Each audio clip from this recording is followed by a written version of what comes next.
de la France. J'ai dit la Franche. Le journal Christophe Lamar. Bonjour Christophe. Bonjour Dimitri, bonjour à tous.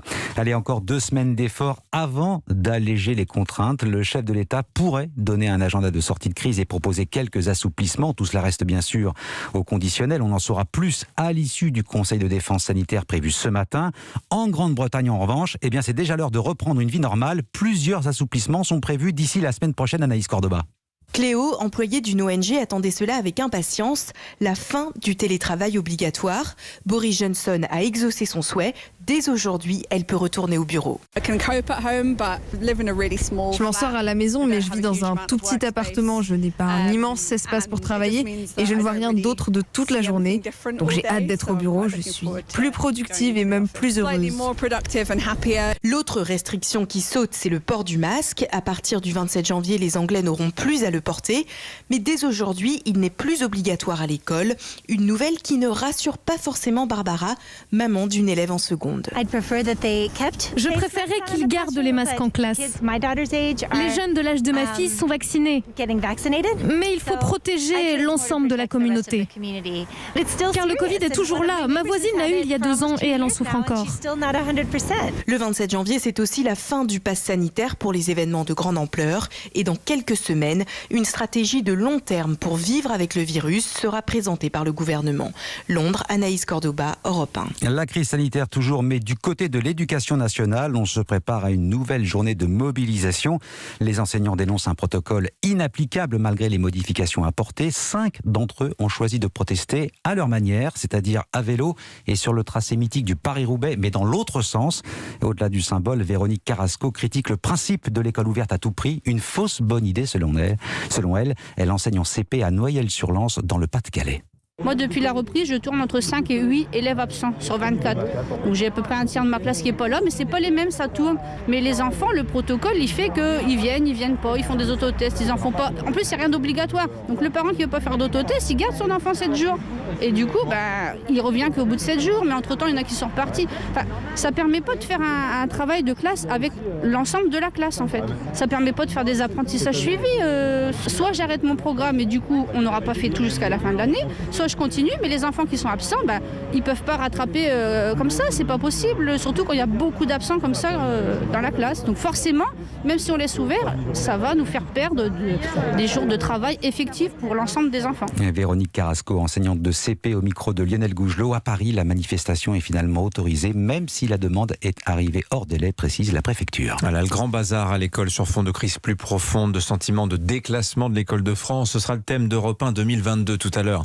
À 8h40, dans le Jura, une enquête est ouverte après la mort de 4 lycéens dans un accident de voiture. Il s'agit de 4 adolescents de 15 à 18 ans. Le drame s'est produit près de la commune de Doucier. La conductrice, tout juste majeure, a perdu le contrôle de sa voiture sur une petite route verglacée. Le véhicule a quitté sa trajectoire avant de plonger dans le lac de Chalin, situé en contrebas. À l'intérieur, 5 jeunes, dont l'un est parvenu à s'extraire pour alerter les secours. L'adjoint au maire de Doucier, Michel Gaillard, s'est rendu immédiatement sur les lieux. C'est déjà le branle-bas de combat, quoi. Il y avait déjà les premiers pompiers qui étaient déjà intervenus, qui avaient essayé d'intervenir, donc sans scaphandre, sans rien, qui sont rentrés dans l'eau pour essayer d'ouvrir les portes de la voiture qui était dans le lac. Puis après, il y a les plongeurs qui sont arrivés. Ils ont réussi à sortir les corps, et puis après, ils ont réussi à attacher un câble et puis remonter la voiture avec un treuil. Ils ont essayé de ranimer les corps, ils ont fait du massage. Ils ont vraiment peu de chance parce que la route était verglacée, quoi. Il ne ferait pas patinoire, la route. Il y avait un couloir peut-être de 4 mètres de large, où il n'y avait pas d'arbres. Sur toute la longueur de la route, sur les 1,5 km, c'est le seul couloir qui doit exister où il n'y a pas d'arbres pour retenir la voiture, quoi. C'est un truc, vraiment pas de chance pour eux, quoi. Témoignage recueilli par Caroline Baudry. Le ministre de l'Éducation nationale a réagi à ce drame. Je veux exprimer ma peine et adresser toutes mes pensées aux familles et aux proches des lycéens. C'est ce qu'a déclaré Jean-Michel Blanquer sur Twitter. 7h05, la campagne pour l'élection présidentielle. Avec cette information que nous vous révélions dès hier soir sur Europe 1, Éric Zemmour enregistre un nouveau ralliement. Cette fois, c'est un membre du Rassemblement national qui franchit le pas. Jérôme Rivière est le chef de file des eurodéputés frontistes. Après Guillaume Pelletier, venu des Républicains, Éric Zemmour pioche donc une carte dans la famille du Rassemblement national. C'est tout un symbole. Victor Chabert, l'ancien journaliste, voit sa stratégie de l'union des droites confortée. Oui, c'est une information que nous vous avons révélée hier soir en exclusivité. Jérôme Rivière était le chef de file des 23 députés RN au Parlement européen, le chef de la délégation Identité et démocratie. C'était donc un cadre du Rassemblement national. Il était d'ailleurs dans l'organigramme de campagne de Marine Le Pen, mais lui a porté un soutien du bout des doigts.